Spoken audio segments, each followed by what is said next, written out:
And greetings. Happy Friday. Welcome to the Steve Deace Show here live and on demand on Blaze TV, radio, and podcast. Back here in Iowa just in time for the warm-up.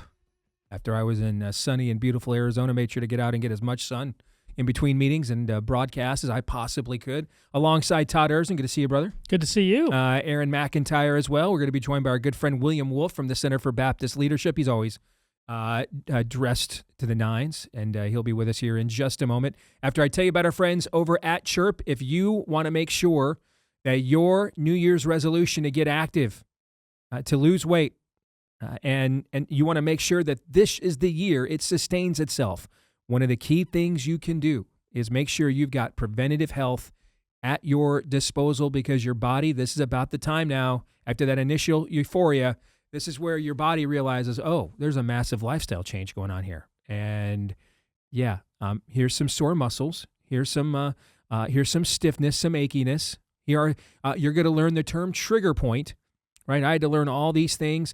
Preventative health has helped me to stay active all these years with things that are available to you now via our friends over at Chirp. Trigger point rollers, the Chirp Contour, which is a decompression massage table, providing professional grade relief right there from the comfort of your own home. I'm a big fan of the Rolling Power Mini Massager. I took that with me on the road just over the last couple days in Phoenix. Had it with me right there in my room to make sure that I'm able to recover quicker and maintain this active lifestyle. These are things that will be an absolute benefit to your overall health. And you can check them out right now at gochirp.com/Steve. That's gochirp, CHIRP, gochirp.com/Steve. Again, head over to gochirp.com/Steve. All right, coming up here on the show next hour, it's going to be your turn on a Feedback Friday, but let's begin this thing as we always do with the Deace Group.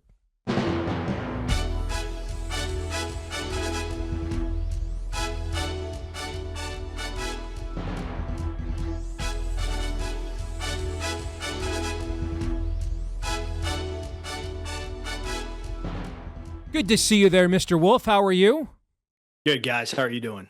Very good. And it's going to get a little spring over the next few days here in Iowa, so we're very happy about that. Let's get going with your weekly look at the week that was, and it begins, as it always does, with issue 1. Bleep. Lord Nefarious says. This is a woman's beard. This is a woman's voice.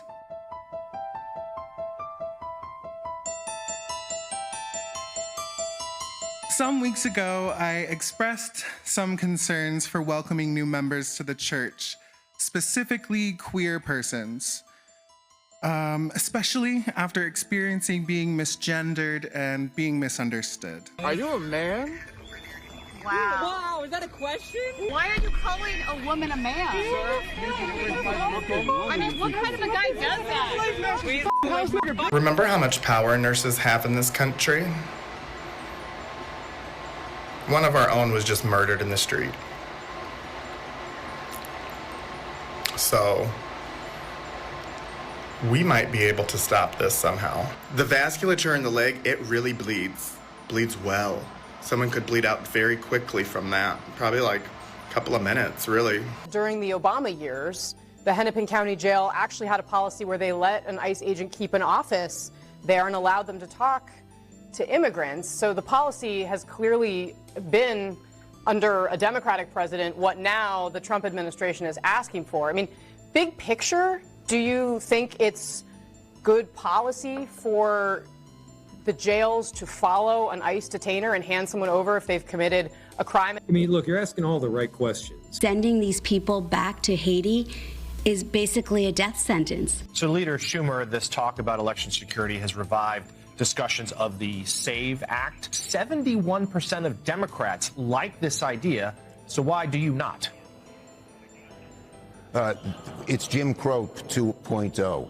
Simply a step toward totalitarian and authoritarian effort to suppress the vote. Every person, every human being has the legal right to come to the United States and seek asylum or shelter. If Jesus were giving his sermon today, he might also have said, "Blessed are those who end pregnancies, for they will be known for their loving kindness. Before God comes over Mary and we have the incarnation, God asks for Mary's consent, which is remarkable. I mean, go back and read this in Luke.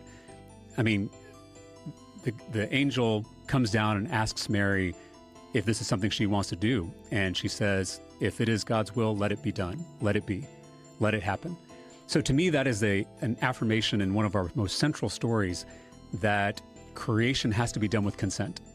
You cannot force someone to create. Creation is one of the most sacred acts that we engage in as human beings. But that has to be done with consent. It has to be done with freedom.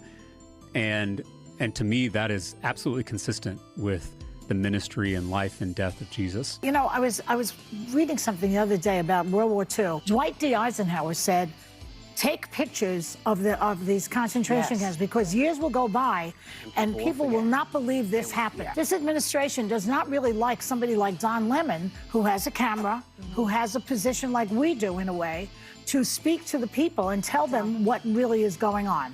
You know, God bless Dwight D. Eisenhower and Don Lemon. We are literally creating a place that we know who's coming and going in and out of our neighborhoods. I'm way more retarded than I was before that began. Way more. Way more retarded. Let's get to the opening question. William, as the guest, you get to go first. What was the most wicked and depraved thing you just witnessed, and why?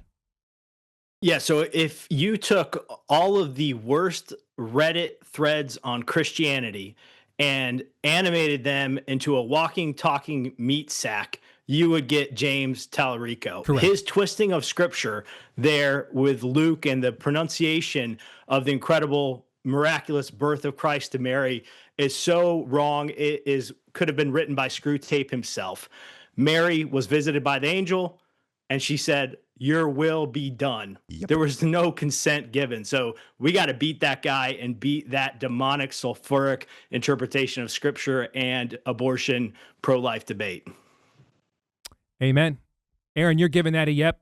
I'll let you comment. Yeah, because this is about the fourth time I've heard that this week, and I realized he actually said it himself. Mary says, if it is your will, let it be done. Yeah. She's not giving consent. Yeah. She is pledging her life. She is pledging her being to another person's will. That is a very different thing than whatever he's talking about. So that's something that I picked up on for the first time, that he actually said himself, contradicting himself. Todd, what stood out to you the most? I said a while back, I don't remember what the context was, but the propagandist, as long as something like The View stays on TV, and this is constantly used. I mean, Steve, you bring it up all the time.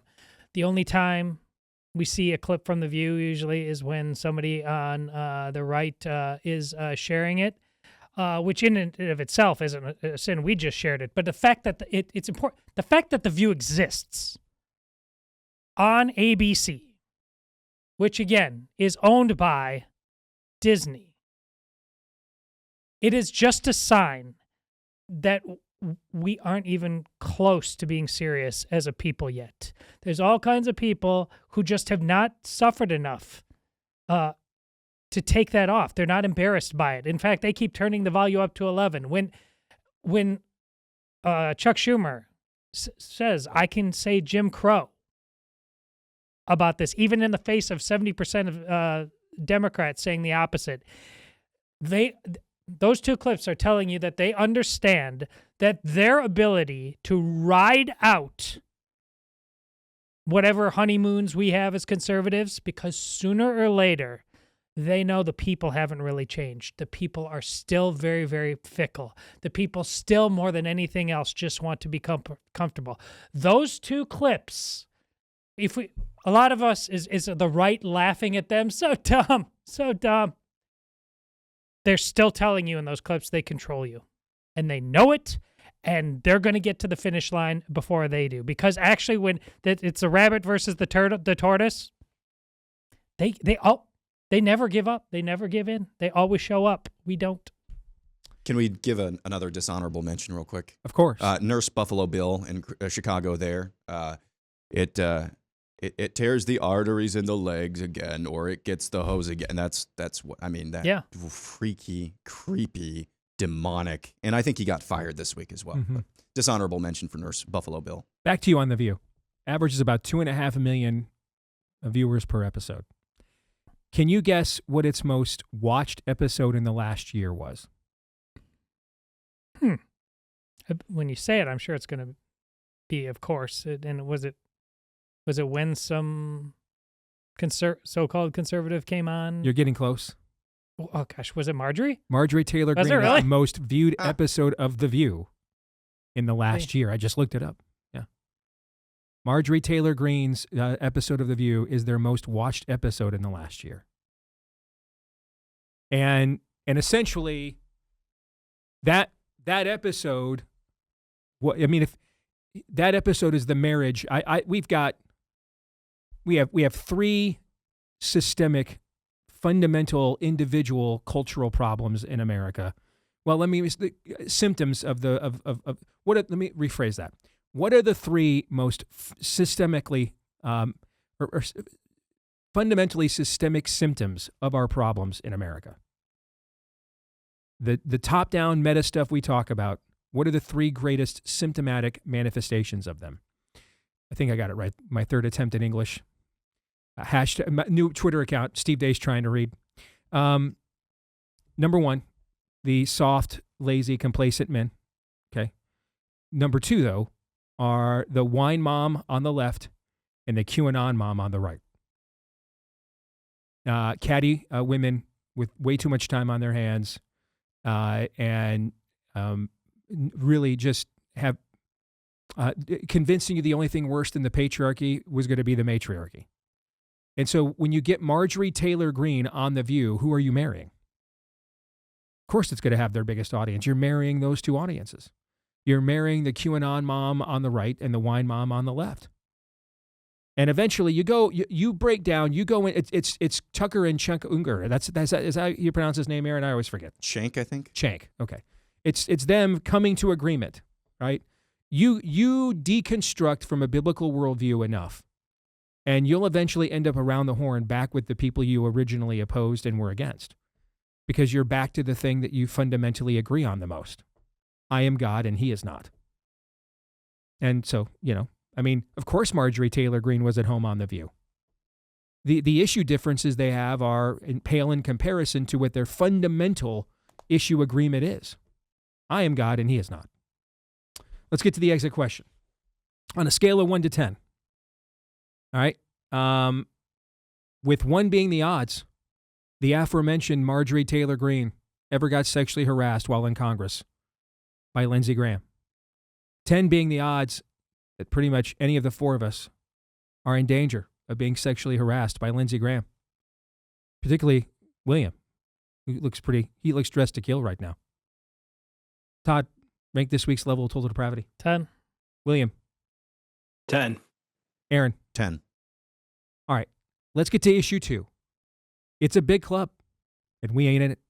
Another tranche of Epstein files were released this week, and boy, howdy, are the information wars scorching. We were inundated with fake photos, real emails, censored photos that were not original to the case, fake emails, and tales of escapades of one Bill Gates, who says this week, every minute I spent with him, I regret and I apologize that I did that. Seems we're a far cry from, I just had dinner with Epstein.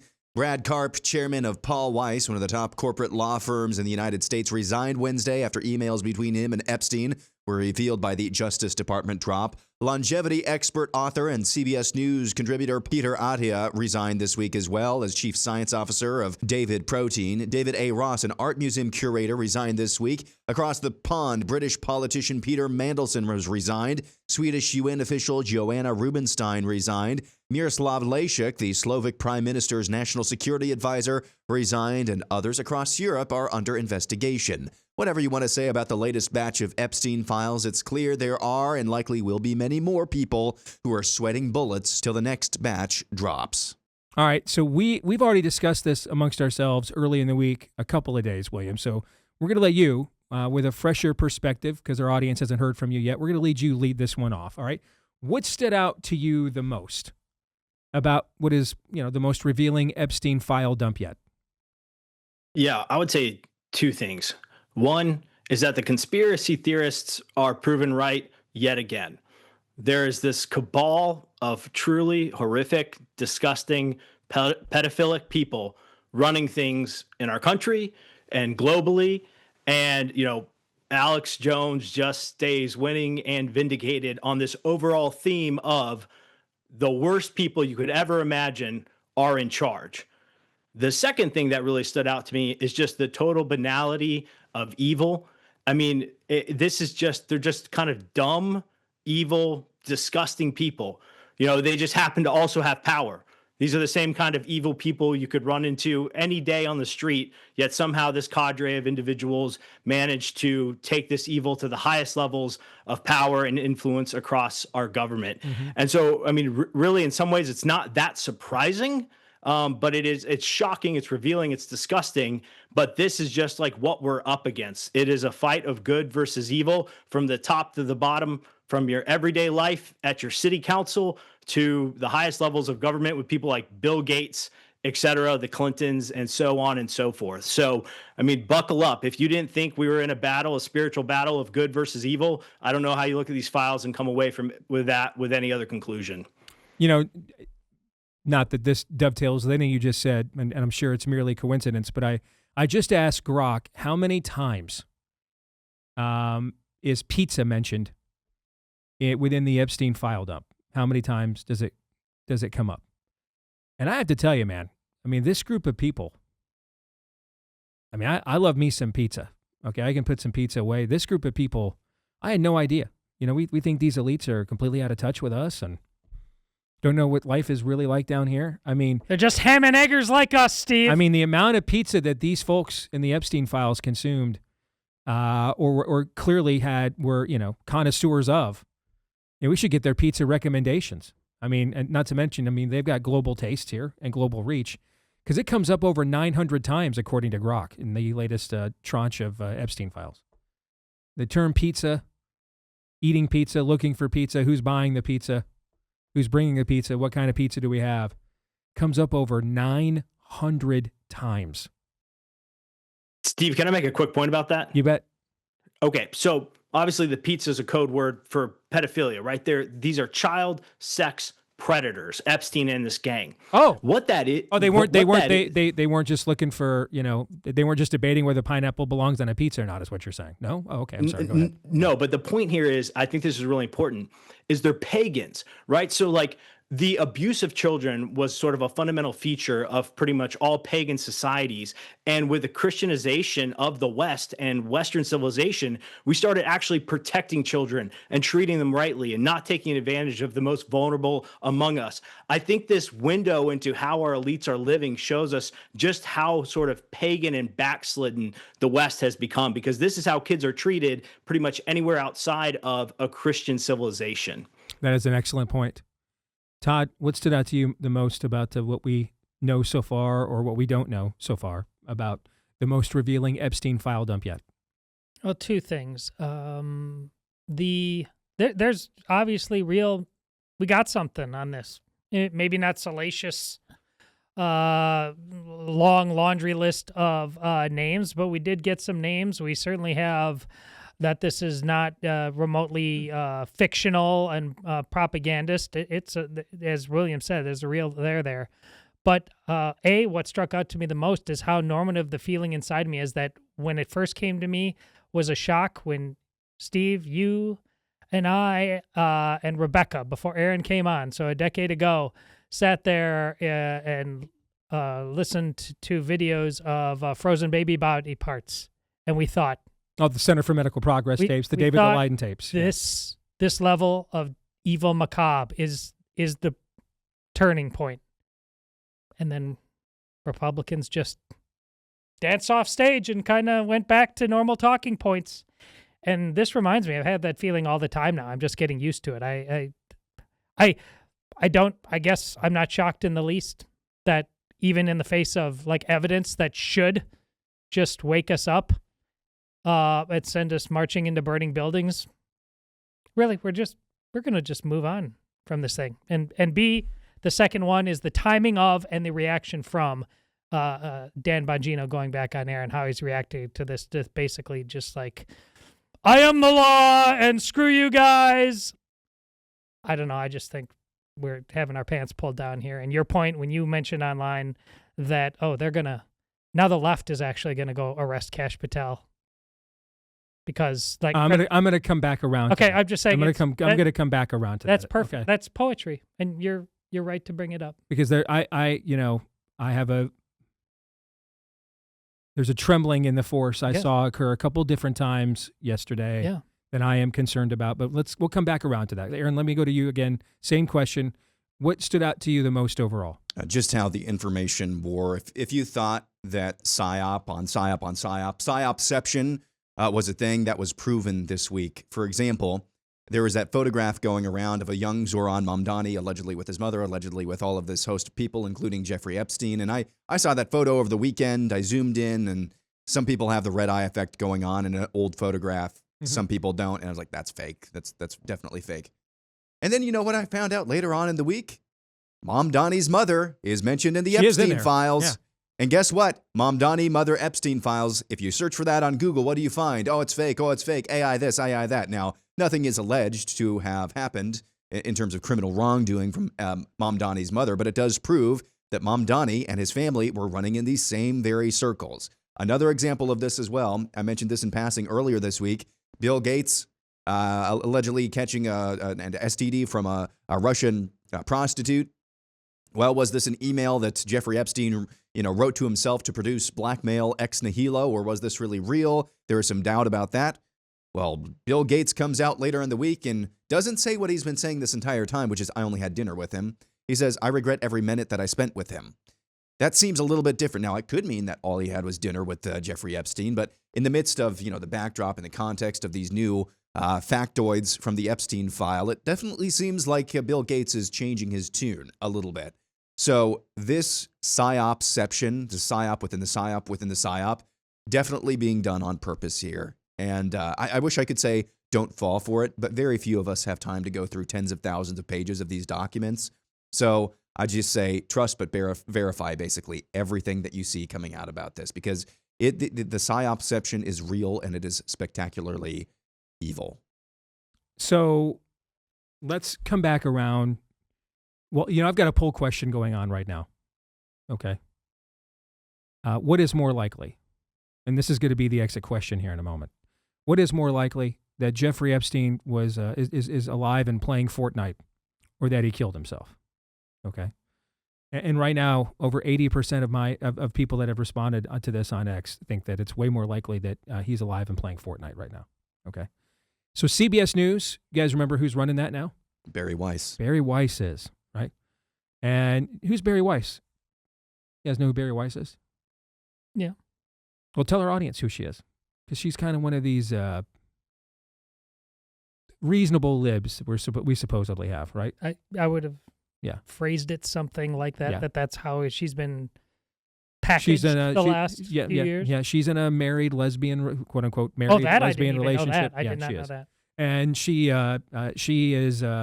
one of these, like, people that emerged during COVID and trannyism. Those two issues were kind of a bridge too far, but they haven't been sufficiently red pilled either. Okay, so I mean she's a John Birch Society member according to most of the CBS newsroom. Okay, but she would not feel at home with any of the four of us. Is that a fair description? We all in agreement on that? Is that those details okay? You good with that one, William? As we continue? Oh yeah. Okay, all right. I mean, I want to give you a nightmare scenario, man. And I was texting with some people who matter about this on the plane ride home when I saw this yesterday. Okay, CBS News comes out with not one, but two stories. That one of them, hey, there's a mysterious figure that no one can identify. Yeah, showing up in the surveillance footage, and nobody knows. Yeah. Okay. Other stuff about, what was actually used. Did they actually have the right tools for the suicide that they claimed that they had? Okay? These are not frivolous things going to the integrity of this claim, okay, that he killed himself. I mean, these things go right to the heart of that entire case, right? And you guys talk me off a ledge because I'm foreseeing a nightmare scenario now that we're in power. And see, now that these files have mostly, a lot of what we know about them has come out and embarrassed a lot of their own, it's mostly their own people getting embarrassed in these files, right? It's mostly their own people. So there's a ratio here of, we can embarrass each other with mutually assured destruction since so many elites within the Uniparty were hanging out with this cat for 30 years, right? Okay. Well, it's predominantly their side getting embarrassed by this right now. Do we all agree on that? It's primarily their side getting embarrassed by this? Yep. Okay. What would level the score more than with our people running the FBI for corporate media under the objective liberal Bari Weiss, who has stood up to her own side, guys. Her integrity is intact. Just so happened to prove that Epstein really didn't kill himself, and we've been getting lied to this entire time, including now by our own guys. Talk me off the ledge of that nightmare scenario, okay? Just brought it up. Kash Patel, what did you know and when did you know it? This is just a strange new respect for Jeffrey Epstein didn't kill himself. Exactly. Which is why my point about The View. This is your point. Stop attacking what you're not willing to kill because they just survive and they go full doomsday and they just come back over stronger. the years, I've watched us take on the complete liability for Obamacare. We're now taking on the complete liability for the Biden economy. All right. So why not just take on the complete liability for Epstein didn't kill himself? If there's one thing our side's really good at, it's taking on the other side's liabilities, for goodness sakes. Let's get to the exit question. If the truth of whether Epstein really killed himself were a famous #1 song, which #1 song would it be? Hey, double digit IQ. Remember that one from the Beatles? How about this one? RETARDED. Aretha Franklin? RETARDED. That was her big hit, right? Sock it to me, right? Wasn't that right?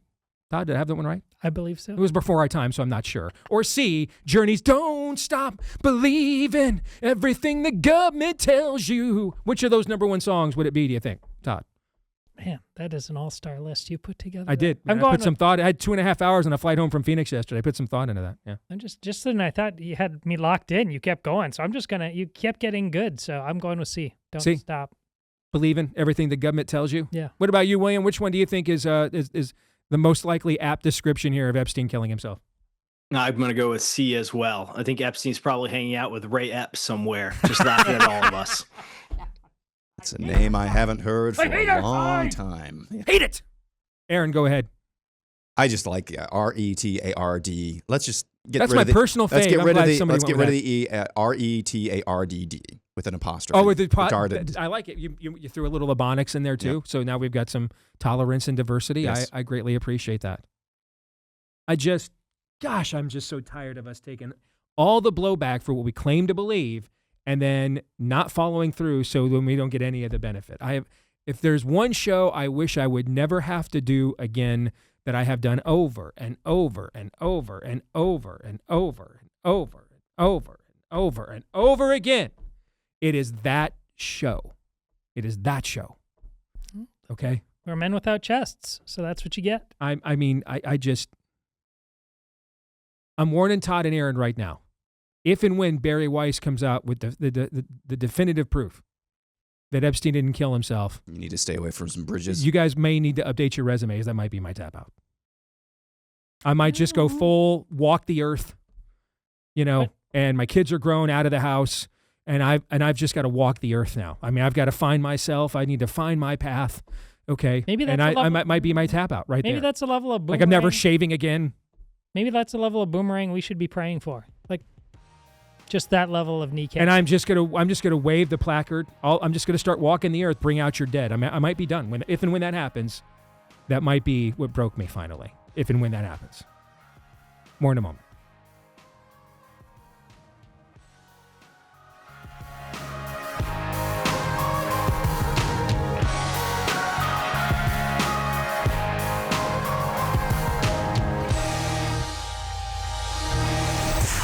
The Steve Deace Show.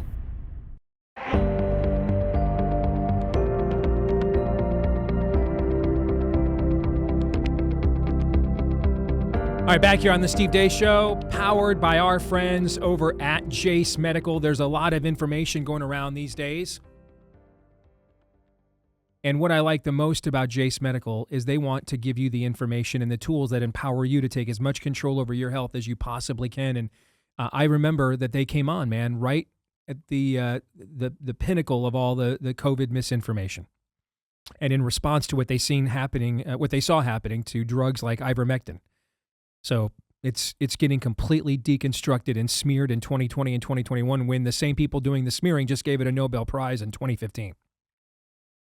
Right? So at Jooos Medical, you want to know about things like ivermectin. They'll give you the straight, real facts. It's not experimental. It's not new. It's not fringe. It's been prescribed globally for decades for parasitic infections. It saved so many lives that it was given a Nobel Prize in 2015.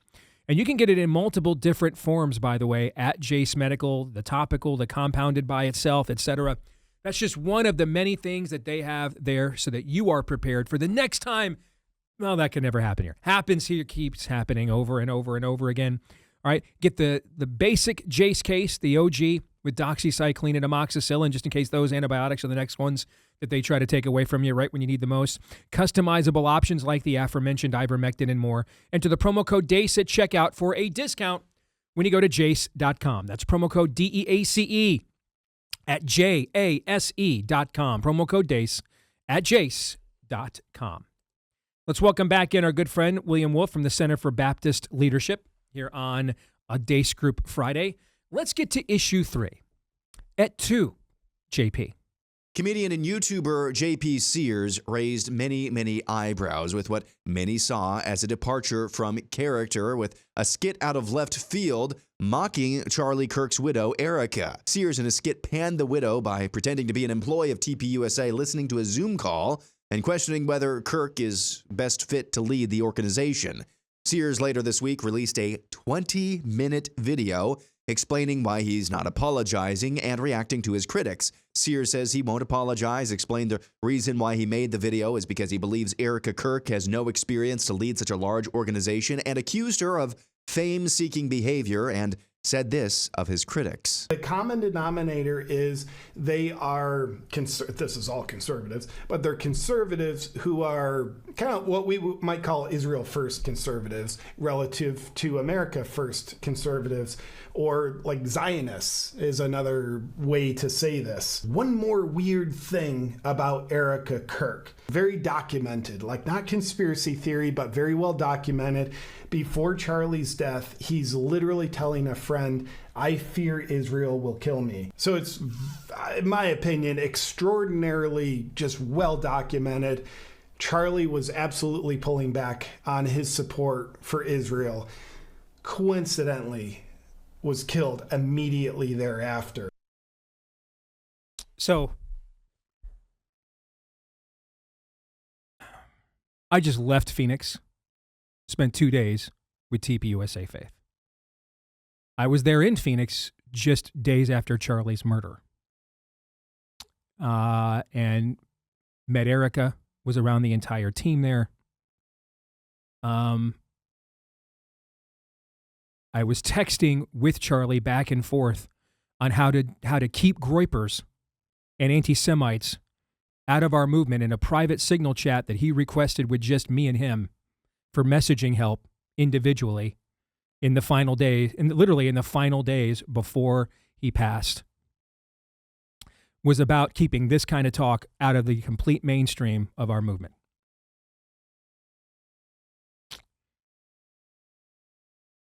I saw firsthand the amount of people there sobbing, crying.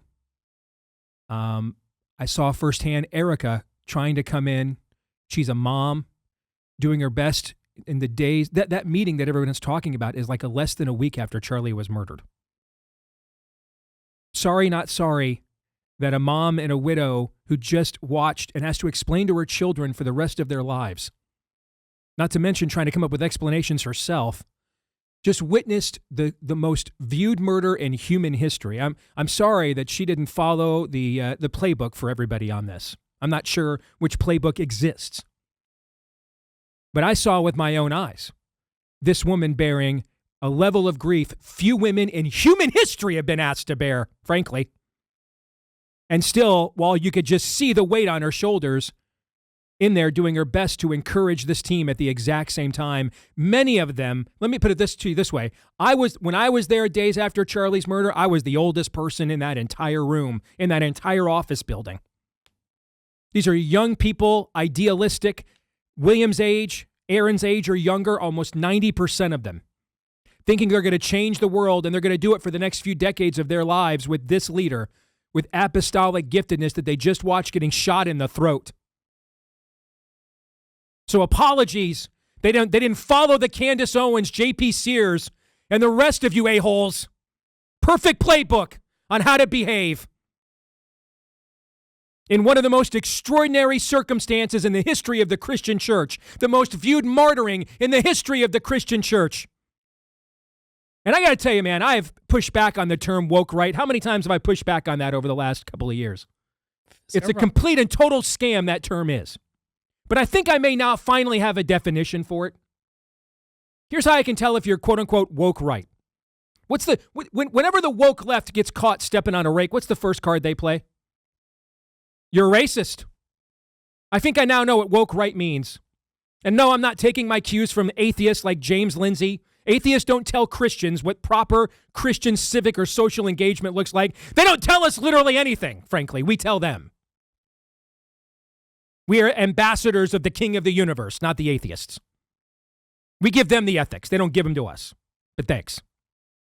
But I think I now know what woke right means. Just like woke left reflexively plays the race card every time they're cornered, or their own failure, or their own tomfoolery is pointed out to them. Here's how woke right just means the Jews did it. The Jews! Every time. Every time I step on a rake, every time I'm a douchebag, every time someone catches me cheating on my wife, with a chick the day she's getting married. It's the Jews. It's Israel every single time. And maybe I'm just too close to this. Maybe because literally 36 hours before he got shot in the throat, Charlie texted me, quote, "You are a dear friend." So maybe I'm just too close. I'm one of the few that was entrusted to take his microphone in the days after his death, before the body's even cold. So maybe I don't get it. Maybe I'm too emotional. But can someone else then that maybe did know him as well as I did, can one of the three of you explain to me, where do all these people get off thinking that they get to Monday morning quarterback the most publicly made widow in the history of this world? No widow has ever had her husband's murder viewed more live in real time than she has. Where do these people get off doing this? What am I missing? Because I want to punch them all right in the throat, every last one of them, with all 245 pounds of force I can muster. So tell me what I'm missing, because I'm just on my last nerve with all of it. The problem is, I think most of these people have never been punched in the throat before, or punched anywhere before, and just have no sense. Either they're just craven, and it's all just about the clicks and views. And I liked JP, I really did. We just played one of his clips we liked last week. Last week, yes. Just a week ago yesterday, we played one of his clips. And he's a guy who was always kind of funny, kind of right-leaning, and then COVID happened, and I think he's talked about his faith awakening or reawakening, and just thought that was a guy kind of on a road of repentance and walking the narrow road, and to see this though, it just was way out of left field. Just seemed like out of character, and none of us know him personally, but it just seemed way out of character. So in this case, maybe it's just a case of you don't really know what you don't know. And maybe just making fun of or asking questions like this, you have no frame of reference to that. This is you have no sense of propriety here, or it's just you're craven and the views and clicks were down. So this is what's getting the views and clicks right now. This movement on the right, with its various claims to speak more for the things of God, is on the regular using the Lord's name in vain. And that is not just limited to the specific verbalizing of his name. You are equally using his name in vain when you claim it and then do exactly, this is a perfect labeling what woke right is, but then become addicted to maligning his people like that. It does not mean you need to be a Zionist, but you are absolutely violating one of the fundamental commandments of worship, to be so blasé in how you characterize the suffering others with a crutch like that. The level that there's no grace. Not only is there no grace for somebody like Erica Kirk, based on everything he said, you're using the Lord's name in there. If you, again, have some kind of spiritual awakening and are this diabolical like this, but then you just double down on it. Oh, by the way, probably the Jews.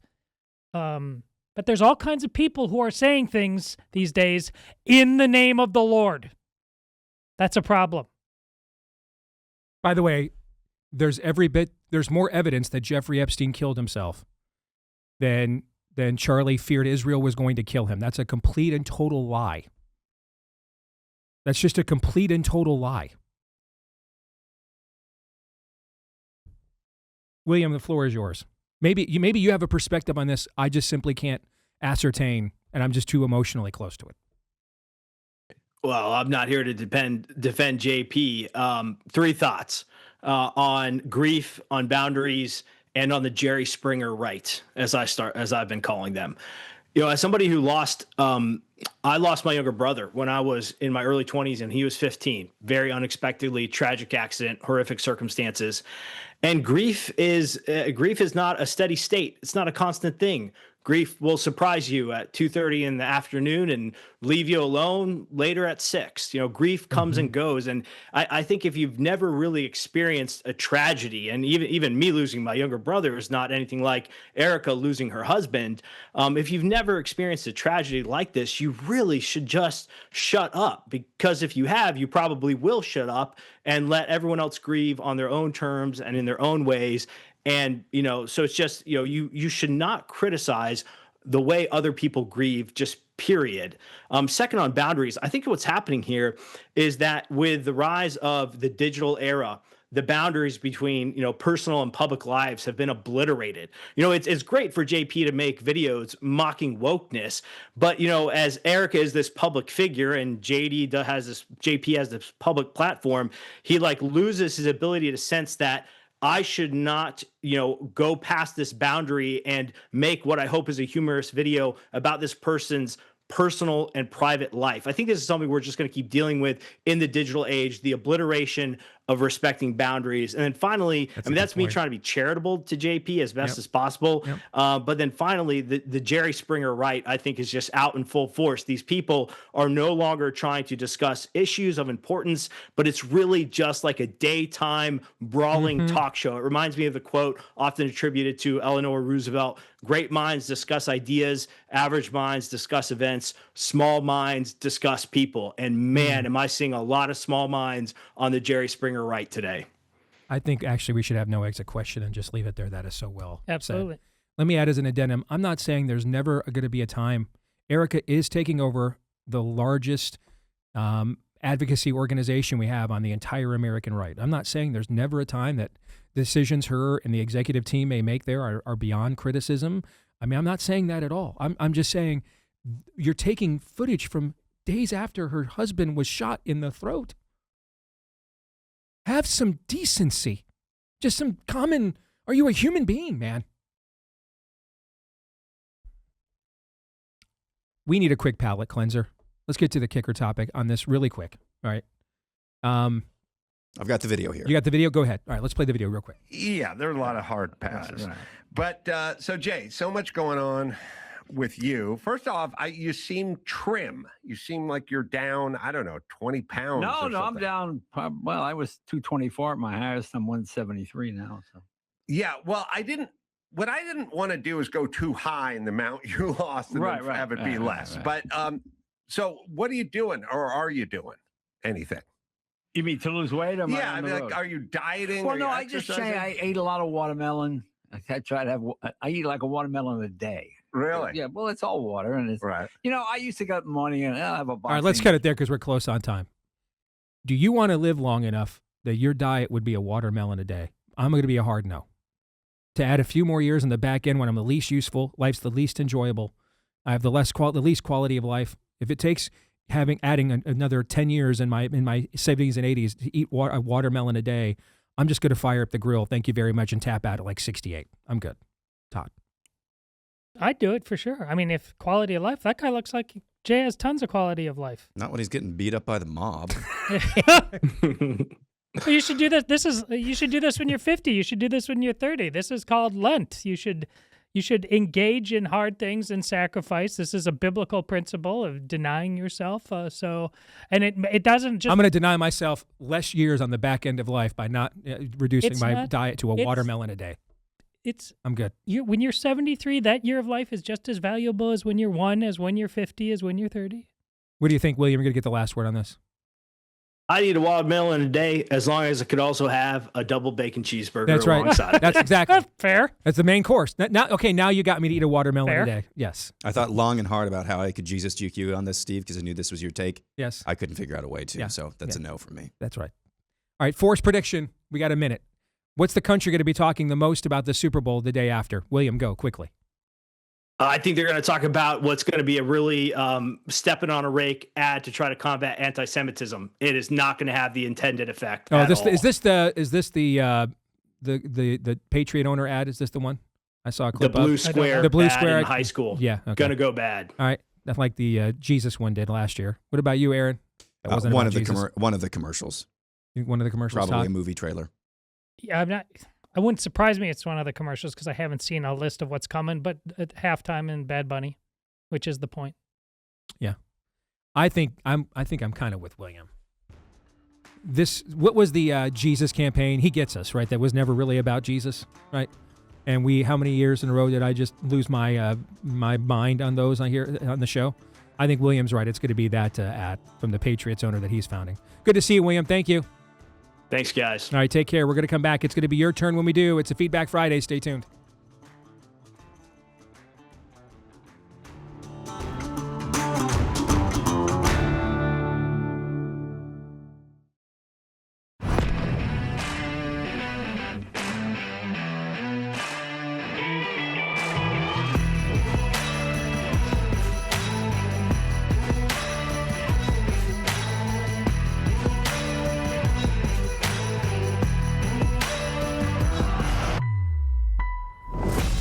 All right, back here with Hour 2, live and on demand on Blaze TV, radio, and podcast. I'm Steve Deace alongside Todd Erzen and Aaron McIntyre. Let us know what you think about what we think via the stevedeace.com inbox, which you can take advantage of by emailing the show, steve@stevedeace.com. And yes, it's a good thing when you have a technical malfunction that your entire inbox is 100 people all at once telling you. It'd kind of suck if you found out, oh, wait, we actually lost sound and nobody let you know. You like us. You shocking really is like that us. I heard from like 100 listeners eventually and 0 people at the Blaze.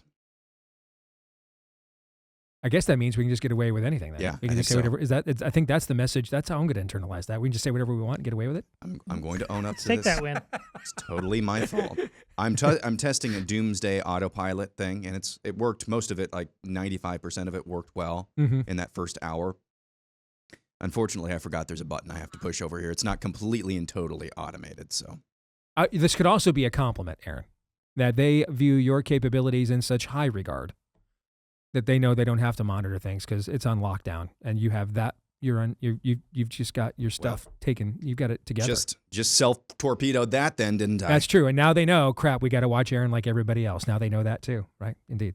All right, let us know what you think about what we think via the stevedeace.com inbox by emailing us, steve@stevedeace.com. That's DEACE. Like us on Facebook, MeWe, and Gab. You can follow me at Steve Deace Show on X, Instagram, and TikTok. You can also subscribe to our YouTube channel at Deace Show on YouTube. That's at Deace Show on YouTube. And then finally, If you are a podcast listener, thank you. You guys are the biggest part of our audience. Please let everybody know how much you love the show if you do by hitting us up with a 5-star review. Tens of thousands of you have done that. Thank you for each and every one. You can also hit subscribe, or if you're on Apple iTunes, follow, and you'll know for sure now that you won't miss a single one of our episodes because now you are subscribed. Even more of you have done that. So thank you very much for that too. And thanks to our friends over at Trust and Will. It's who we use for our family and estate plans, because the days are coming, man. Father Time is undefeated, as they like to say. So are you prepared? Well, they'll make sure you are. And we put them to the test with our own family and our own choices before we recommended them to you. And Amy and I came away raving about how customizable they were, how easy to use they were. It's an easy to use website, simple to navigate. Plus, all your information and documents are securely stored with bank-level encryption. And one thing they've added since we started using them a couple of years ago when they first came on board, they have a new feature now. It's called the shared document access feature. And so your loved ones can now know, if you give them permission, they can know in advance what their role in your future is, and they can start planning accordingly. All right. So each will or trust, it's state-specific, legally valid, customized to your needs, care wishes, guardian nominations, final arrangements, power of attorney, etc. So add some peace of mind to your future with Trust and Will. Go to trustandwill.com/Deace. You'll go there and get 20% off if you do. That's 20% off at trustandwill.com/Deace. All right. Are we ready for some Feedback Friday? Indeed. Yep. All right. I want to begin. Oh, I lost it. 1 second. It's in my inbox. Where is she? Where are you? Here it is. All right. My name is Katie Darnell. I've been married to my amazing husband, Braden, for 24 years. We have 2 wonderful children. And it's because of him that I'm reaching out to you today. He's been a fan of yours for many years. He was excited to be able to meet you at Coram Deo Church in Davenport, where you spoke last weekend on behalf of Adam Steen for governor. He works incredibly hard at a very thankless job. He's an amazing husband and dad. The whole last month I've been sick and currently have pneumonia. He's been working full-time, caring for me and the kids when he's not at his job, but I've never heard him utter a single word or complain of frustration. He just keeps doing what needs to get done. Today he was in line to finally meet you in person, but ended up having to leave so he could take our 8-year-old to his basketball game because the line was just too long and took too much time. I'm heartbroken that he was just a few people back, but he didn't get to say hi to you. As usual, he put his needs, though, and what he wanted behind what he knew he had to do for the family. And the world desperately needs more men like my husband. Is there any way you could give him a quick shout out on your show? Well, here's the thing. We were doing this for a few years, and then we got so besieged by them, we just had to cut them off. Okay. But there's exceptions that prove the rule. And, when a wife sends a note and includes the line, quote, "The world desperately needs more men like my husband," I kind of feel like that's an exception that proves the rule, right? Especially because it was a guy. And I did see an individual that was kind of lingering in the line and then ultimately leave. And at the time, I thought it was probably something I said because that's usually what it is. Right? Turns out, nope, he had to go home and be a husband and a father. So Katie Darnell, yes. And now is the shout out for your husband. And I'm very sorry, Braden, I didn't get a chance to shake your hand, brother, but thank you very much for the kind words. They are appreciated, and for the support of the show. And dude, I mean, you're a badass to have a wife that is willing, that you have treated your wife and kids, you have servant-led them to the point that she's willing to go to the mattresses like that for her husband is every bit the testimony of what kind of husband and father you are. So good job out of you, brother. All right. Let's go. Oh, crap. I lost my chain. Oh, here it is. All right. This is from Daniel Lewis. All right. You know what? I've rarely done this, but I'm going to give it a caveat to you. Okay? Okay. All right. I want you to take a deep breath and count to 3 before you respond to this. Okay? All right? Got it. Okay. Regarding Dan Bongino, none of you have ever worked in government. You have no military service. You guys have done a good job creating your own opportunities and your own success. But when you serve, you are only allowed to have the success that is allowed if you serve in government. You are only allowed to have the success that is allowed within the confines of those that are doing the allowing. Dan was a cop and a Secret Service agent. He understands what I just said. Regardless of his private sector success, he started being constrained by what he could do and accepting what he could not. We who have served see such things as glass half full. And if the glass is half full, that's a blessing. Because if we leave things better than we found it, we moved the needle. I think he did. He may not have been the nuclear bomb that was hoped for, but no one is. No one can be, unless and until the citizenry demand it. You all, especially Todd, want men to do more. Step into the arena. Have some grace for a man that did and does without crapping on him over things you objectively do not understand. To say he failed is a bridge way too far. Dan didn't say screw you for asking questions. He said screw you for what you were doing, which is nothing. Many of you are just sitting on your keyboards and passing judgment on him. I don't think he was talking to you guys at all. That's in response to your episode earlier this week. That is from Daniel Lewis. No, that's no problem. In that episode you're talking about, and we can go find the tape, I said, and I quote, "It is okay that he failed, because in the face of what Washington, D.C. is, and not only the Washington, D.C., whatever tentacles from the world reach into it, failure is as likely as anything else on a lot of days." So if you're on that episode, I actually said it's okay that he failed. And by failure, I define like had the best of intentions, really tried to make it happen, didn't get it done. That's fine. What I was talking about, I don't know. If you want him to just go back to your show and just basically say, I was the only guy trying, criticizing me is for cucks, which is basically the theme so far. It both can be true at the same time. I didn't expect him to be Jesus or walk on water. But if it's that bad, and isn't it okay that we ask him the reasons why he failed? Isn't that what we should be getting here in week one? Which isn't necessarily an indictment of Donald Trump per se, the entire system. Because the same thing, analysis of him is what we complain about with Donald Trump on a regular basis. Steve, he's right. We have to ask too much of Trump. Perhaps we have to ask too much of Dan Bongino. Okay, when and if they fail, though, it's reasonable to ask them for answers. And oftentimes when Donald Trump is also criticized the most is when he just pops off and doesn't I'm the only guy who can solve. Well, you didn't solve. Can you tell us why? And then just call somebody your name. No, we're just not into that no matter who it is. So I think you're right. We should not be looking to just kneecap Dan Bongino. Right now, though, he's making it a little bit too easy. Tell us why it was so hard now. He didn't. I think that is an excellent point. He wasn't there for 4 years. He fled in less than a year. Maybe it is that, which is even worse. If it's so bad he figured out in 9 months, I can't do anything. Tell us why, so we can plan for the future better. Aaron, you have a thought on that before I go further on this matter? Because I think that's an excellent point. Then at least come back and tell us. Because does anybody within the sound of my voice believe that Dan Bongino left a 7+ figure business just to increase the rate of pedophiles arrested by the U.S. government? No. Does anybody believe that? No. Because how many capable people of various political or philosophical persuasions on our side would have gladly done it, taken that job just to do that, and would not have had to give up what Dan had to do to give that job up? You see what I'm trying to say? Yeah. That's a baseline thing. We could get a lot of people without Dan's demonstrated level of conviction and bravery to go and do. You know what I mean? Yeah. And so I just don't believe that Dan this time last year.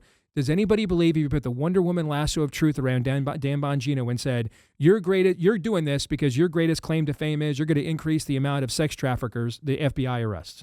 No, I think, of course, that wasn't why he was doing it. Of course not. And on the things that we all thought and assumed at this time last year that he was taking the job for and risking his own business for were the things that they delivered on nothing on that front. And if anything, Cash is gaslighting us still that he believes Epstein killed himself. I agree with Dan that it's subjective. When we get into glass half full and glass half empty, that's just a subjective opinion. And we have to, give room to each other to have a subjective opinion, so that, because we're never going to be a monolith of agreement, so that we can still work together. We do have a couple of objective variables out there, though, that have yet to be determined. And this is why I've been very quiet on this. I mean, I've addressed it on this show, and as much I think you guys expect me to, and therefore I owe that to you. Okay. But there's a couple things that I think we need to see play out that might tell us a little bit more or less, and help to determine ultimately how we see this. All right. CBS News in the last 24 hours has broken not one, but two stories that go right to the heart of the integrity of the idea that Epstein killed himself. Did they even have the right rope? Did they even have the right instrument of his death? Who's this figure that was previously unaccounted for in logs that shows up on the surveillance video with what looks like an orange jumpsuit? Nothing may come of it. We don't know. Nothing may come of these things. All right. We may be able to account. Maybe they'll be able to account for who that person is. Maybe their reporting is wrong. And they do have a chain of evidence of what Epstein, of the rope Epstein, or whatever it was, the device that he used to put around his neck and hang himself. All right. But for now, a major news organization in the United States of America is calling into question the chain of custody and chain of evidence on two primary things: who had access to the cell block, and by what method did Epstein kill himself? A news source that has resources. CBS News also gave us is Catherine Herridge, who is debunked much of the General Flynn narrative. She's the one that debunked that. They ended up firing her, but Barry Weiss didn't make those decisions. She was brought in because the previous management was making those decisions. So at the very least, we know right now that Barry Weiss's CBS News is calling into question two of the primary pieces of evidence that would determine the truth of what happened to Epstein. How did he kill him? What was it that he used to kill himself? Who all had access to his cell block, right? Those are fundamental things, right? Mm-hmm. Now, nothing may come of them, and then that would reinforce Dan's narrative.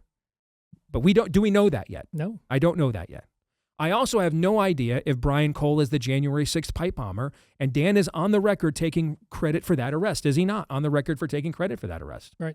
I mean, we just published a piece at The Blaze today that calls into question the chain of custody of evidence of this guy's whereabouts. Now, we're going to have a criminal proceeding here. Maybe the evidence stands up. And if so, then by all means, Dan, take your victory lap. But do I know that yet? No. No, I don't know that yet. So we have a couple of we have a couple things to be objectively determined, still yet undetermined. But here's what we know that is objectively true. They absolutely did an incredible job, considering compared to the previous regime, of having the FBI stop being used as a method of persecuting our people, arresting sexual predators and criminals in general. That's objectively true, correct? Yeah.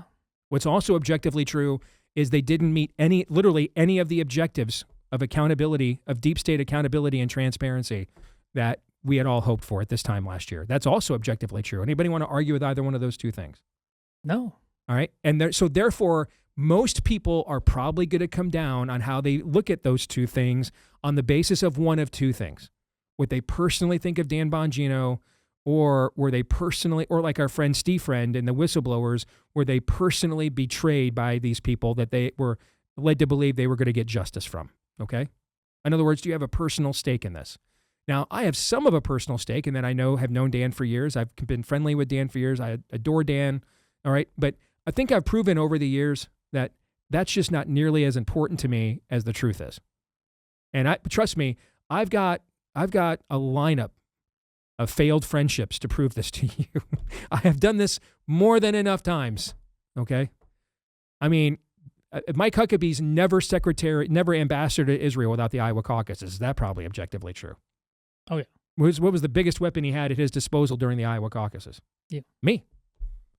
I have not had a meaningful conversation with Mike Huckabee in 10 years because I supported Ted Cruz over him in the 2016 Iowa caucuses. Now, I'm scheduled to have dinner with him in Israel when we're there in 2 weeks. And even Amy was like, "We're really doing that? I guess we'll find out." You know, I love Mike to death. I adore Mike. But I told him, I don't think you're the man for the moment. And I think Ted is, or somebody like him. I told him you weren't even my second choice. Trump was. You know? So I've done that how many times in this movement? I've done that. Many. But I also understand, you know, not a lot of people are wired like me. So for now, here's my position. We greatly need Dan's voice on a lot of things in this country right now. And he is uniquely positioned with a massive platform to push back on the Jerry Springer right, as William Wolfe, I thought, adequately called it last hour. But there are some serious credibility questions here that have to be answered. And I think your point, Todd, that at least then tell us then. But see, then you run into, if he tells us, then it implicates people like Cash and the people that are still there, right? So we're kind of back to, you know, balancing relationships and business relationships and access and everything else, you know? God bless him, but all of it. You're accountable doing the job he has now and he left. You're accountable when you go into a you're a man. You're just accountable. All right? That's part of it. People should not be taking pot shots at you for because they're cowardly anons. I'm sure he's getting a ton of that right now. Mm-hmm. I get it. I'm sure you're sympathetic to that. I'm absolutely with you. Yeah, you guys, I've got no patience for that. Heck, even if those guys are closer to the truth on the topic, I've got almost no patience for that. Like, get in the game. Dan is a man who's been willing to get in the game on multiple major league franchises. I'm absolutely with him. I just think he needs to have the hard locker room conversation a little bit. Like, coming back this week and just going like training day and like, I am King Kong, you know, it's not helpful. It's obviously bad enough that you left after 9 months. This isn't like a victory tour. And so we shouldn't just have to, I agree, we need answers.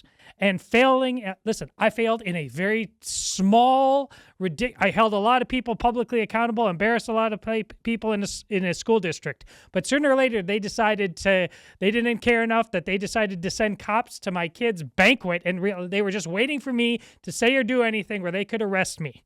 Okay? I get it. And I realized the game is to rescue my kids from this situation. I wish I wanted a different victory than that. I know Dan did too. Just, he's going to have to be, Steve, how many times have you said in the last month we're going to have to eat a crab sandwich? Mm-hmm. Dan, brother, we do need you. You're going to just have to eat a bit of a crab sandwich. I don't know if you can name names. I understand that. But you left after 9 months because things are really bad, not because things are really good. Aaron, you want to weigh in on this at all before we move on? Yeah, we're not Jesus. This is, not a one-to-one analogy whatsoever, but I'm thinking of the parable of the talents, and you look around the Trump administration, you look at people like even Pete Hegseth or Marco Rubio or J.D. Vance, all in different ways, all in different areas. Maybe it's logistics with Pete Hegseth. Maybe it's just supreme negotiations with Marco Rubio, messaging with J.D. Vance. And I'm looking at the talents that they have been given, and in varying ways, in their own ways, they've been making more, in my estimation. Maybe I have a wrong read on that, but that's my read on the situation. So when Dan Bongino is given a talent, a position of power, basically the chief operating officer of the FBI, that's the way Steve Friend described it, and Steve Friend would know. He's an FBI whistleblower. He knows the chain of command there. He runs the day-to-day operations of the FBI. When he comes back from his tenure in less than a year, I'm going to need a little bit more when asked, hey, what did you do with these talents? Then you guys don't know the half of it. Shut up. You're not doing it. And again, sympathetic to that, sympathetic to these anon keyboard warriors, totally sympathetic to that. But for the rest of us who sincerely were hoping for the best, who sincerely, maybe we've butted heads in the primaries, but overall, we're aligned. Overall, the mission is aligned. Going to need a little bit more than what I think we've seen so far from Dan Bongino. And maybe the talent is I tried to use my talents and I was completely and totally robbed. Let us know that as well. You don't have to. Nobody is asking for you to launch into a screed or a polemic against the Trump administration, not even necessarily against Kash Patel. You can infer that, but never have to say that explicitly. But tell us what went wrong and why. But just saying everything's peachy keen and well, that's just not the way. That's you at least have to grant that is not going to be the perception for a long time about that agency out here in the cheap seats, out here in your base. Not to say that your base is cheap seat, but you know what I mean. The flyover country. Yeah. Going to need a little bit more. I want to know what you did with your talents. And maybe none of us will like the answer to that question, but we need honesty. That's what we need.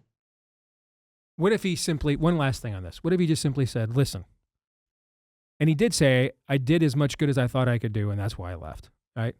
There's more I could say, but right now, there's a lot of our people still there trying to do the best they can. I don't want to undermine that. The time will come where, depending on how far they're able to get pushing back against what we're up against, I might have more to say. But right now, what's more important is for all of us to use every amount of time and talent we have to win. And I just think my time and talent is better here, back behind this microphone, than looking at those four walls, for another year. What if you just simply said that? I think that's better, but probably not sufficient for most people. Okay. Well, and it's definitely not sufficient, again, in the face of the timing of the release of the Epstein files.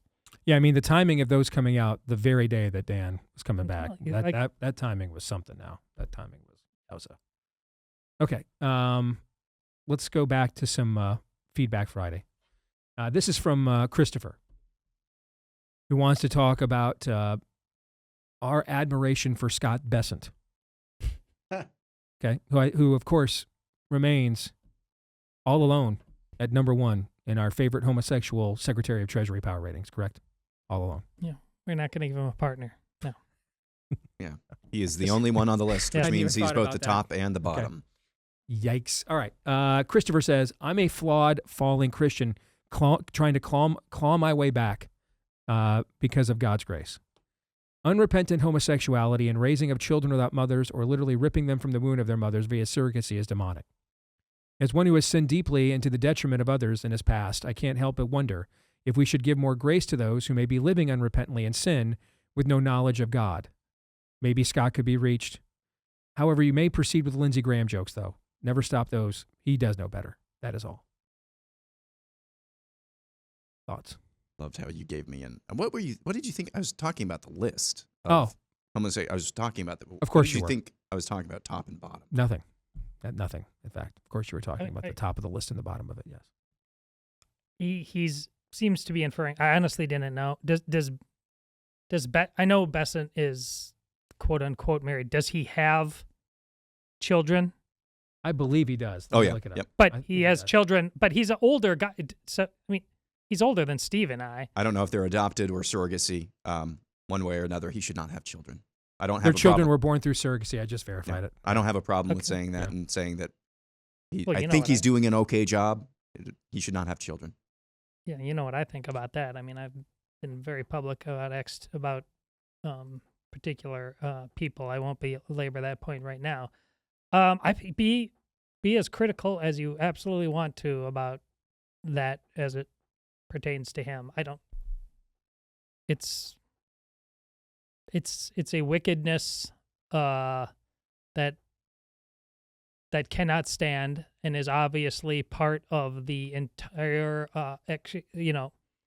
Steve, you wrote a column, oh gosh, I don't know, maybe 3 years ago now, but it was about gays against groomers, because there is a group of people. There's another one we just did today about one of their activists. Oh, but there was one specifically about, like, we do not have to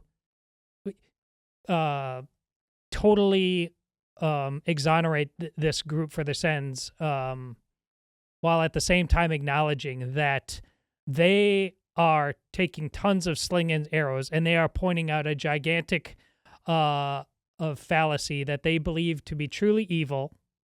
It seems to be from a place of genuine goodwill, but then we can also say thank you for that, but while also pointing out their blind spots and saying, well, it did, the slippery slope did start there, and we need to ultimately have that conversation too. Listen, we're juggling all kinds of grenades in this culture. So, yes, no one's asking you to, like, hey, I guess we just have to have gay marriage and let them have kids through surrogacy just to make the trains run on time in the economy. Absolutely not. I think all the various nuances we're discussing here, this is why I featured his email. Well, two reasons. One, all right. First of all, brother, thank you for getting back on the narrow road. And that's the cool thing about repentance and forgiveness. It's a narrow road, but there's unlimited entry points to get on it if you so choose. All right. You know, until you're never told you can't get on it until you draw your last breath, and then it's too late. You have breath in your body. It's a narrow road, but there are plenty of doors on to said road. Right. So glad that you're clawing your way back. You clawed your way through that door. So good a job out of you. But the other reason I wanted to highlight this note is these kinds of distinctions are only available within a biblical Christian worldview. They don't exist within any other worldview. There is no other worldview that says, on one hand, you must be completely and totally obedient to God. And then and you cannot affirm those who are being disobedient to God, but at the same time, short of their disobedience to God, you still must treat them as your own brother and sister, nevertheless. That just doesn't exist. It does not exist at all. Much of the last couple chapters of Romans that we've been doing in our Theology Thursday study is Paul fleshing out what these various nuances mean. Okay, well, what's it mean to submit to the government? But then what happens when the government does that which God says is wrong? Because didn't God say to do what he said was right first, right? What does it mean to love my neighbor as I love myself? Well, what if I think subjectively what my neighbor is doing by still flirting with some of the old pagan customs here of ancient Rome, he shouldn't be doing that? Well, on one hand, do you see signs that he's reverting back to that paganism? Well, no. Okay. Well, then it's not for you to judge. On the other hand, do you see signs that maybe he's influencing a younger brother who's new in the faith, and they're thinking, well, maybe I can syncretize the two? Well, yeah. Well, then maybe he shouldn't. I mean, these distinctions only exist within a biblical worldview. They don't exist anywhere else. You're not offered any of these distinctions anywhere else. Nowhere else will you be offered these. And ironically enough, the being in the cosmos who claims to offer you more distinctions than anyone else, Satan himself, is the one who offers you none. He offers you none. He offers you distinctions until the point that you fall for his deceptions. And then you'll find out he was never offering you a distinction in the first place, and none will be forthcoming. Where Jesus offers you the ultimate distinction. While you were his enemy, he died for you. More in a moment.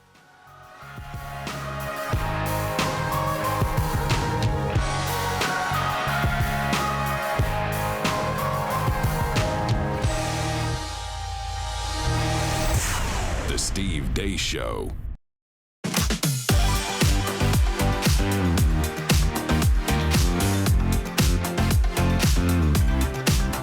All right, back here on the Steve Deace Show. Don't forget, if you like what we do here at The Blaze and you don't want to miss any of it, become a subscriber to Blaze TV. BlazeTV.com/Deace is where you can go. Use the code Deace. You'll get $20 off, so it costs you less than 30 cents a day, just about $8 a month. That's it. So you don't miss anything we do. BlazeTV.com/Deace. Use the code Deace at BlazeTV.com/Deace. Use the code Deace. All right, let's get back to some Feedback Friday. Let's go here to Jeremy. I am a PhD candidate at a Southern Baptist seminary. I've had many uncomfortable conversations and encounters with certain members of my faculty throughout the years of my master's studies on topics like whether or how will seminaries prepare pastors to serve the Christian church in the 21st century, the influence of certain left-leaning and at least borderline heretical leaders within the Southern Baptist Convention, and the rise of woke worship. That's a term I've personally coined, he says. That is the watering down of our worship language. Most of their responses to my prompts have included platitudes like, quote, don't judge, or insisting that I shouldn't be, quote, so dogmatically certain of tertiary issues. Somehow they still allowed me to enter the PhD program. I'm torn between cultivating my relationship with my professors, with whom I already have and expect to continue a future collegial relationship, and being the change I want to see in the world, to quote a pagan. Any advice? I'm sure I can answer my own question, but my wife won't like my answer. I love your show. I'm a Gen Xer with 2 teenagers and a 4-year-old son. Keep up with Aaron's rundown. I never miss it. P.S. I do have a great wife. there are two paths here, and they're both good. And Jeremy, they both come down to what you are convicted in your spirit the Lord is calling you to. All right? And I'm not qualified to tell you which one it is. But the Lord has you there for one of two reasons. To be a subversive force while you're there, or to be a subversive force after you are. Okay? You're there to get through their program and then tell on these people later and help lead a pushback resistance against these people, or you're there to blow the whistle on them while you're there. That's why you're there. I don't know which one it is, and both paths are okay, right? There are moments that Jesus does miracles in public that make the rounds of the entire countryside. There are moments he does them in private with individuals, and he says, keep this quiet. The time is not at hand for this stuff to be known. All right? I know you're by the way, the entire earthly ministry of Jesus is subversive in nature. All right? So you are there to be a subversive. It's just a matter of whether it is that, you're being prepared for a subversiveness to come, for which there will be pushback for that, or subversiveness now, for which there will be pushback, but earlier in the moment.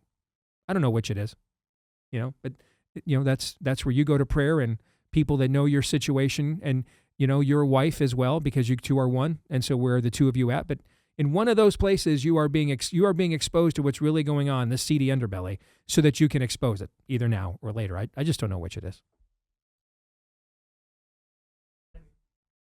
Oh, your microphone. You need to bang it, Todd. Bang your microphone. There you go. Hello? There you go. Wow, it's like the Fonz on the jukebox. I know. We got to put some aluminum foil around that thing, maybe. Go ahead, Todd. Listen, at the Des Moines Register for 12 years, I constantly, and, my career did not benefit from it, but with my colleagues, I was constantly pointing out this kind of stuff. And I felt that's how I could sleep well at night. I hope you feel the same way too. I mean, understand the environment you're in. I've served on multiple environments professionally. Again, I just mentioned earlier, my kid's former school district. I did what I could. That's your job. Outcomes are ultimately for God. So you should have a level of peace, but don't hesitate to do what you need to do when you're there, to speak, to be the light in what you perceive to be the darkness, and let that be enough. I hope you're in less danger of I hope you're gonna come out with the PhD either way, because if you're in a program where you think not getting that is in jeopardy merely by engaging adults at this level, then you probably have chosen the wrong program. Yeah, I don't have much to add than that. Okay. Scott wants to know, am I losing my mind, or do I keep hearing snaps in the background? Is this a cue for or from Aaron, Todd, or yourself, or am I just hearing things? I think he's just hearing things. That's what I think. I think he's just hearing stuff. I don't hear anything. Do you guys hear anything? I don't. You guys hear anything? Constantly snaps in the background. Don't know. Got nothing. I got nothing. Aaron, is that commonplace? Is this the first complaint about snaps that we have received? Have you heard anything else about snaps? I hear you snapping right now. Other than that,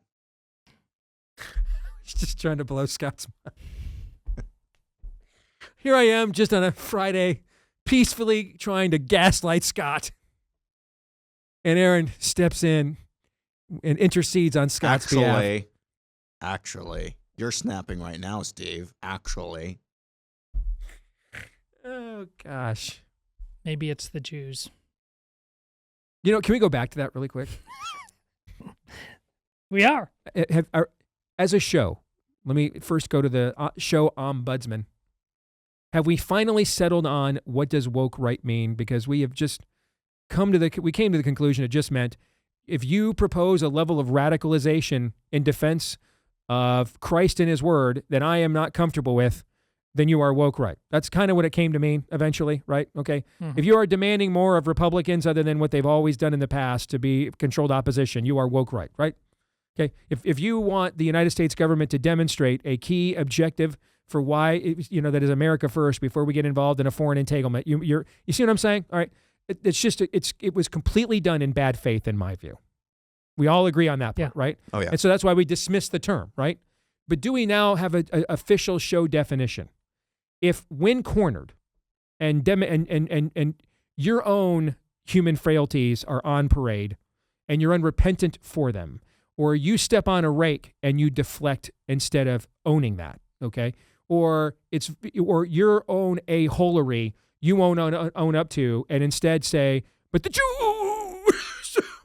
Jews, all right? Or they're Israel further, okay? If you do that, okay, then is that what woke right means moving forward? It has a certain transgendered quality. So I mean, that's just your deflection from the right. It's Israel or the Jews, like it's Yes. You're just a racist on the left, Yes. right? How dare you even question me? You must be a racist, right? Yeah, I think it. Aaron, are you okay with that? Yeah.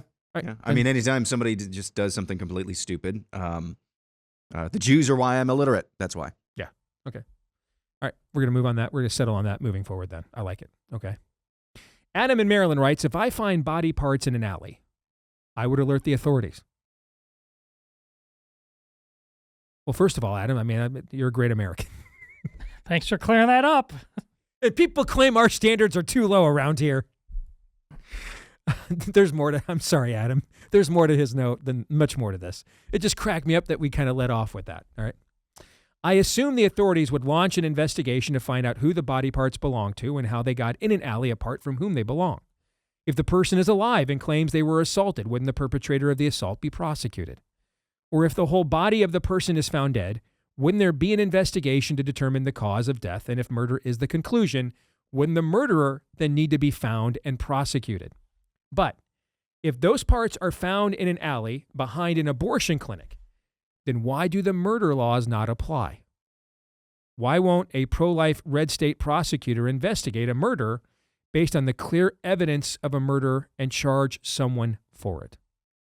So this is the equal protection defense that our buddy Seth Gruber is an advocate for, okay? And at times it's been described as abolitionism, but Seth thinks many of the tactics, and he's not wrong, of so-called abolitionists are so retarded, he doesn't want to be associated with the term, so he just created his own equal protection, right? I mean, if a life is a life at the moment of conception, then shouldn't it be given the same protection that any other stage of life is given, is essentially the premise. And that is what Adam in Maryland is articulating here. Thoughts? You expect way too much of people and our meme culture.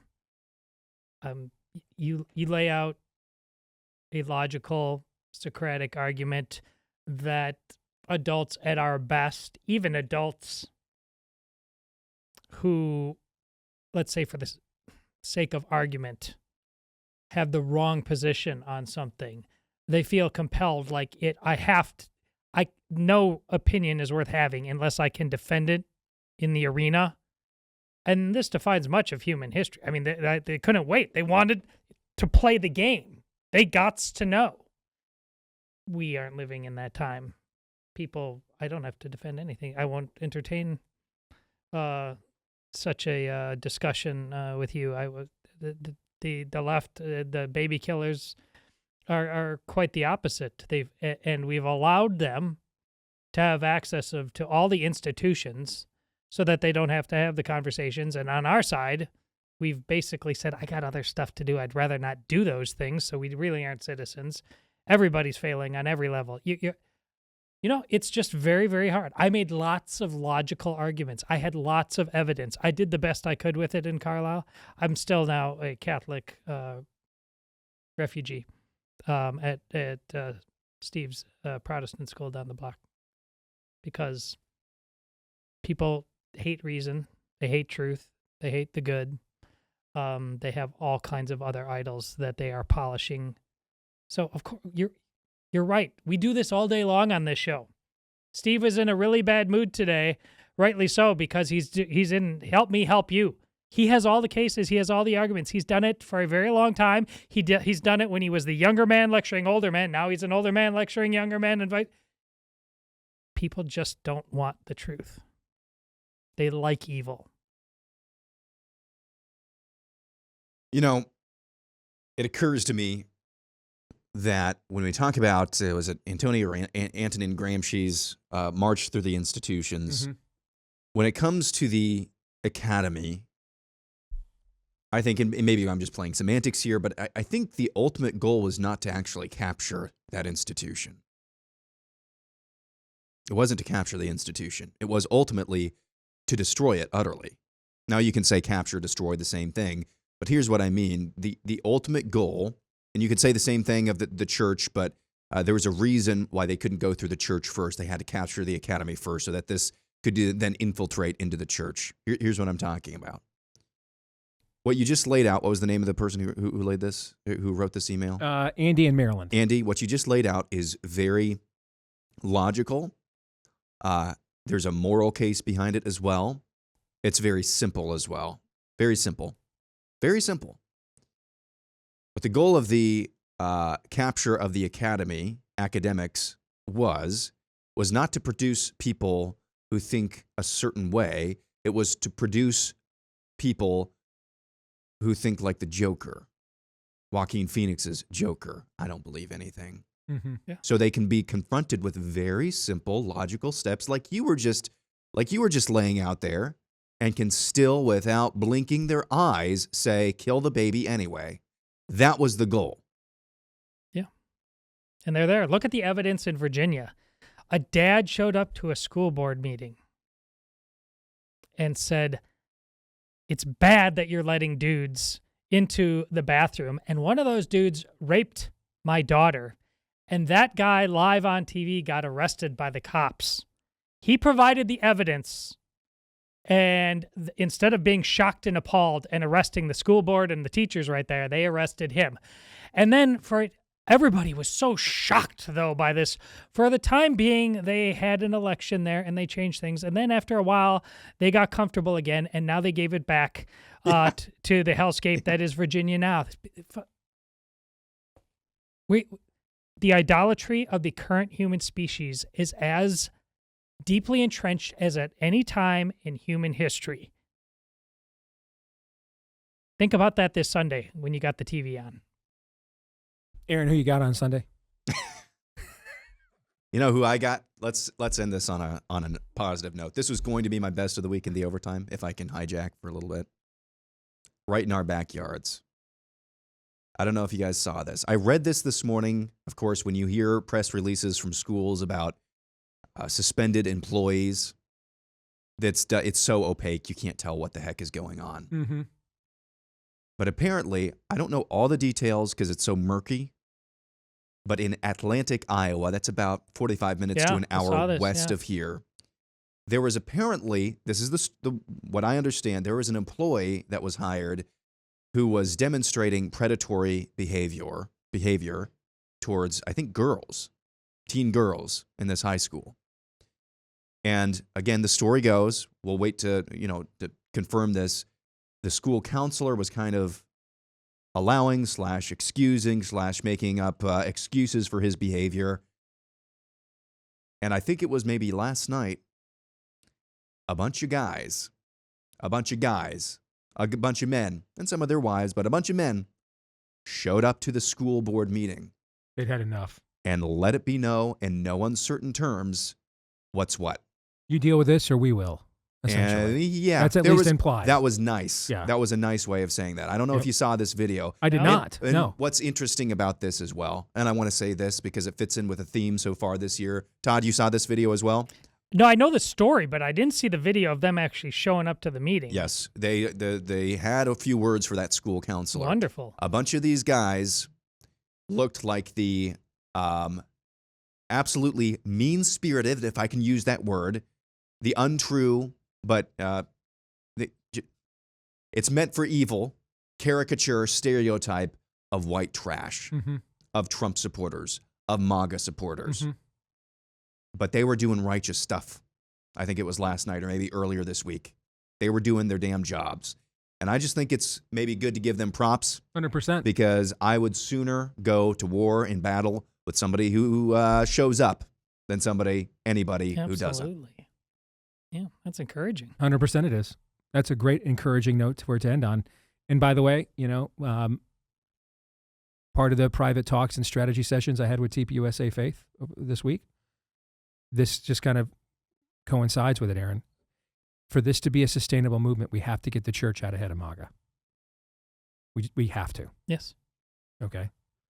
And what you're telling me essentially is, I'm sure that some of those people, I'm sure, are church. Maybe even a lot of them are. Okay. But what you're telling me is the guy there with the driving the $40,000 car in the parking lot at the mega church, that's not who typically showed up there in Atlantic, Iowa to stop this from happening? No. Yeah.